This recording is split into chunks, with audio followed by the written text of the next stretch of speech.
Hello and welcome to my first video.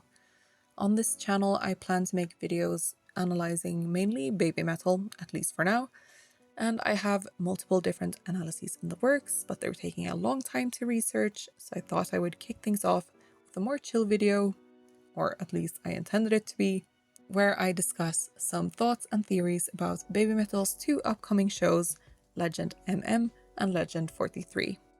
Originally, I had planned to talk about both shows in this video, but time crept up on me, so I decided to split it into two parts, and part 2 covering Legend 43 will be out soon as well. Also, this is a prediction video, but also kind of a more general discussion on some of what's been going on in Babymetal's lore recently. Naturally, as this is a theory/prediction video, I could be wrong about a lot of things, but it's fun to analyze what we know and try to make some predictions, while also taking the chance to learn some more about Japanese culture. But let's take a look at what we know for now, starting with Legend MM. Most Babymetal fans are of course aware of this, but just in case someone happens to watch who isn't, Legend MM will be Momoko's, aka Momometal's, birthday celebration show. And judging by past birthday shows, it will likely mean some special performances. I think it's safe to assume that we will finally be getting Momoko taking the mic for Headbanger, and also likely some kind of theatrical entrance or exit in the spirit of Su's crucifixion at Legend S and Moa's flying in Legend M, both of which also celebrated their 20th birthdays, the age that has traditionally been seen as when you become an adult in Japan. And the fact that it's her birthday is of course also the reason for naming the 2 days 20 Night and 21 Night. 20 Night is the last day of her being 20 years old, and 21 Night the first of her being 21. So I'm also guessing Headbanger will happen on 20 Night, since Su and Moa both modified the lyric Ichigo no yoru wo, the night of my 15th birthday, to Hatachi no yoru wo, the night of my 20th birthday. But let's take a look at the other things that have been teased from the information released so far. First of all, we have the announcement image. What immediately stood out is of course the use of pink, which along with MM is another reference to Momoko's name. Though Momoko's name in Japanese doesn't use the actual kanji for peach, Momo is also how you say peach in Japanese, and Japanese peaches are a pink color. I'm also predicting that this show will continue making use of the multiverse concept that Babymetal have been using basically since Metal Galaxy, since the poster shows one of those gateways between dimensions that they've been using in lore for a while now. What will be even more interesting to see is if the pink will have more meaning than that, since the multiverse concept has been very strongly coded red since the rebirth of Babymetal and revelation of their new concept at Babymetal Begins at PA Arena on Fox Day last year. The other one was more somber, but red has been used since the beginning of Babymetal to represent youthfulness that contrasts with black for darkness and heavier sounds. With the new concept photos, we saw a heavy emphasis on red, even the new logo being red. The use of red once again also seems to signal a more jovial turn when it comes to their music. And Metari kept this trend going with the Red Lantern and strong use of red throughout the music video. With all this in mind, I wonder if the pink is also used as a way to signal that this is a one-off show, or if there will be some additional meaning to it explained in the lore videos during the show. Now let's get into the really interesting stuff. For the first time in a while, it's been announced that there will be an obligatory item for each audience member, and we've seen this before, for example the light-up neck braces at Tokyo Dome in 2016. Let's take a look at the description of the show. It says, "The Sacred Treasure is an item that will allow you to participate in the Babymetal World Tour 2023-2024 Legend MM. The Sacred Treasure will be handed out at the venue." Now, for many of us non-Japanese fans, including myself, the Sacred Treasure didn't ring any bells. However, after a quick online search using the same term in Japanese, I found out that what this is referencing are the 3 sacred treasures of Japan, also known as the Imperial Regalia of Japan. These are 3 objects that exist, or have existed but possibly been lost and replaced with replicas, that the Imperial family of Japan have and keep hidden from the public. The 3 items are Yata no Kagami, a mirror, Kusanagi no Tsurugi, a sword, and Yasakani no Magatama, a sort of comma-shaped type of jewel. You may even have seen references to these before through other media. For example, the popular video game Okami features weapons inspired by the 3 sacred treasures. I've tried to find some more sources available to me about the three sacred treasures, but I've had some trouble finding sources that specifically talk about them in depth, so I've had to rely mostly on Wikipedia and YouTube videos by Japanese creators. If something I say is incorrect, it's a genuine mistake and in no way meant to distort or misrepresent Japanese culture. According to Wikipedia, the three sacred treasures represent the three primary virtues: valor, the sword, wisdom, the mirror, and benevolence, the Magatama jewels.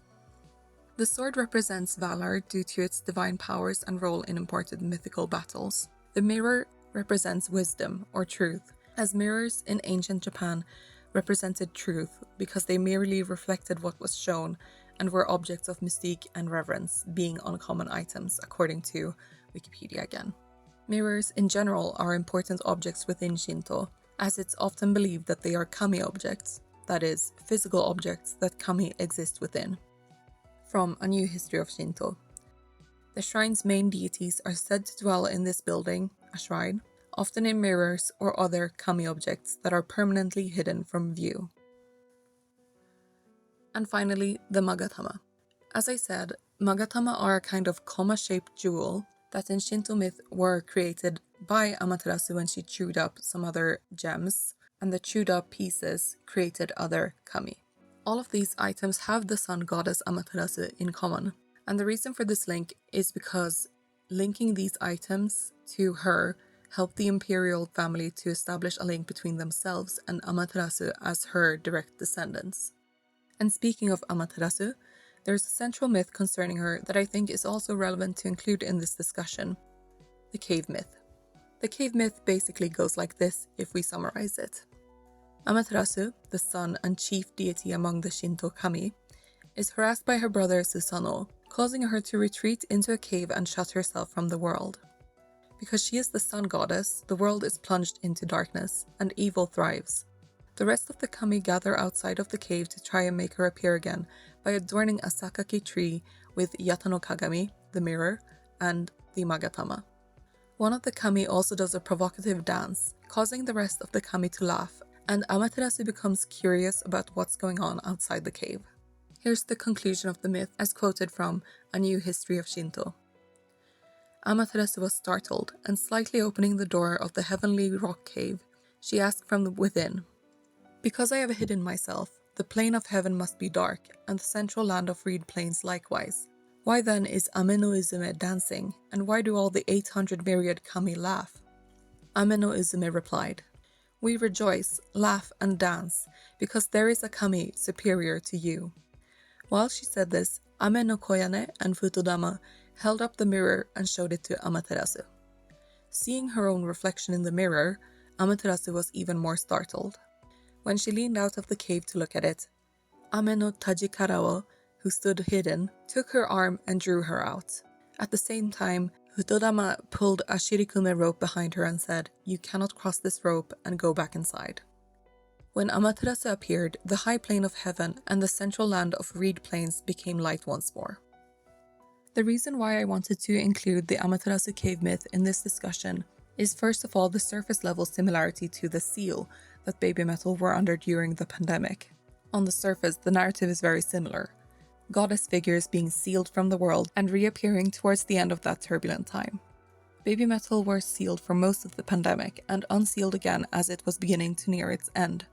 I don't think it's a coincidence that there is this link, especially considering that the mirror and Magatama originate from the cave myth. But there's more in the myth that caught my eye, and I want to look at this specific part again. We rejoice, laugh, and dance because there is a kami superior to you. While she said this, Ame no Koyane and Futodama held up the mirror and showed it to Amaterasu. Seeing her own reflection in the mirror, Amaterasu was even more startled. When she leaned out of the cave to look at it, Ame no Tajikarawo, who stood hidden, took her arm and drew her out. At the same time, Futodama pulled a shirikume rope behind her and said, "You cannot cross this rope," and go back inside. Here we see that it's the mirror and also Amaterasu seeing her own reflection that plays a crucial role in her exiting the cave. Mirrors are, of course, very commonly used as symbols and metaphors. Seeing one's own reflection can mean such a wide range of things. Seeing your true self, reflecting on yourself and your actions, self-admiration or vanity like Narcissus, or worrying about your flaws, both internal and external. I find the connections between the Amaterasu cave myth, Mirror Mirror, and the other one fascinating. Since I'll be making a deep dive into the other one in an upcoming video, I won't go as deep into detail here, but Amaterasu being curious about a more powerful kami than her, and having to confront her own reflection, being what lets the kami drag her out of the cave, echoes what's been going on in different aspects of the other one. The other one is all about making a decision to overcome your weakness and proceed to a brighter future. The other one also deals with ambition and wanting to become stronger. This is echoed in Mirror Mirror's lyrics, in the line that goes, "Overcoming even yourself, new world is here." So it's definitely an interesting similarity that what piques Amaterasu's interest is the possibility of there being a kami more powerful than her. And Mirror Mirror being the album's title track is definitely significant. And this theme of overcoming your past self and becoming a stronger self that can proceed to the future is also echoed many times in the performances with Metalverse, where Babymetal symbolically defeat their past selves. There's also a final interesting similarity between the cave myth and Babymetal. Though Amaterasu was literally dragged out, for Babymetal's unsealing, the restoration project was needed, but also the crowd, the one, the last percent as stated in this video.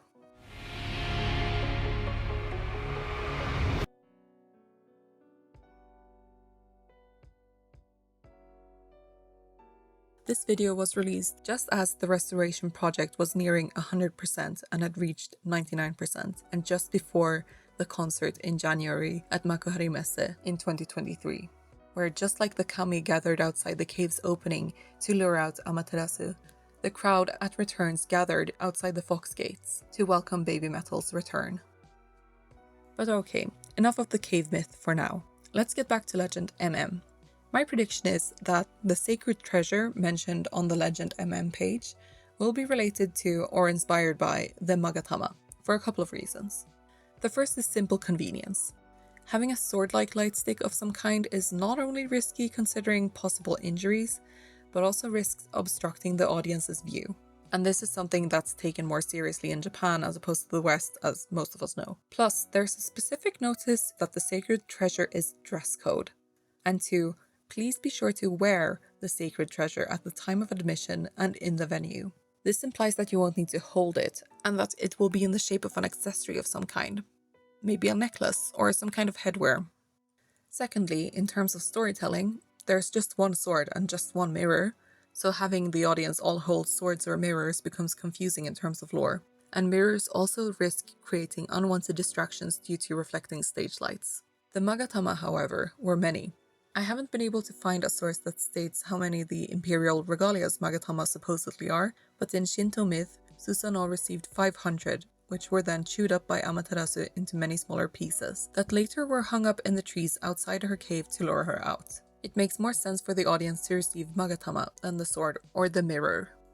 Also, as I was kind of getting into before, the mirror, and also the sword, have kind of already been represented in the other one, specifically in Mirror Mirror, but also through Metal Kingdom and or Divine Attack. The mirror connection is relatively straightforward with the link between the Yata no Kagami and the song Mirror Mirror, since the song lyrics explore themes of identity and reality. And as I mentioned earlier, mirrors are symbolic of divinity and truth in Shinto. And when it comes to swords, they have been visually present both for Metal Kingdom and Divine Attack. In Metal Kingdom, they sit on the sword thrones, and in the visualizer for Divine Attack, there are several shots featuring swords. Both songs also mention swords or blades in the lyrics. The Magatama, however, have not been mentioned as far as I've noticed. But, while we're on the subject of the Magatama, I have a little suspicion that the hair ornaments that the girls wear may actually have some reference or inspiration from the Magatama. If we look at the shape, it could be a simplification of the shape of a Magatama. And as I mentioned, the Magatama are chewed up by Amaterasu to create other deities. The girls have long been referred to as metal spirits in the lore, and Su especially as a goddess, So maybe we can interpret the fact that Metalverse's group promotional images and videos so heavily feature the hair spikes, plus the girls themselves wearing them, are a sign that they are new deities in the Babymetal universe. I could very much be wrong about this, of course, since we really don't know that much about Metalverse yet, but it's a thought that I've had and that might be related, so I thought I'd mention it. Well, that's all I have for the moment based on what's been teased so far. As I mentioned at the start, I will also post a prediction for Legend 43 soon, but I wanted to work on it a bit more and time was running out to post my Legend predictions before the show, so I decided to split it. I hope you enjoyed this video. It's my first one, so I'm quite nervous about releasing it and I'm still figuring things out. So if you have any technical feedback, feel free to let me know, in a respectful manner of course. I'm just an amateur fan doing this since I enjoy analysing things. And as I mentioned, I'm working on some other stuff as well, including some really long analyses on the other one, the album, with its lyric videos and visualizers, as well as Babymetal Returns, the January show, and also Babymetal Begins, the P-Arena shows where Momoko finally became a permanent member. So feel free to stick around if you like these kinds of deep dives into Babymetal as well. All theory aside, I'm just stoked to see what they have in store since they love to surprise us. Do you have any predictions I didn't mention?